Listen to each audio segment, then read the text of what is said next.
او بل خواته نه یم په خپل وطن کې ورک یم را بشم د خپل ځان په لټون یم پښتون یم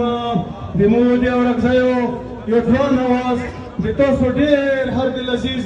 مشر چې اکثر فایده خیل د تور وړي سیمې دي هغه اورېدلو ته ډېر شوق لري ډېر هغه لري نو هغه ته زه خواشر کوم مجبور پښتون ته خواست کوم چې هغه راشي تاسو سره خپلې خبرې وکړي مجبور پښتون.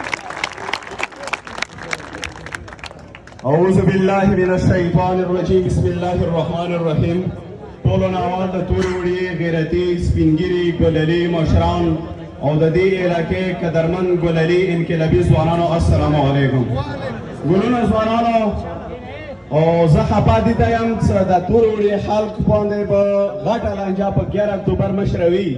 دې باندې غټه لانجه ده چې زموږ ورکزي ولا خلک په یوسو د تورې وړي خلک په مو سره ټینټ کې کینی او د انګور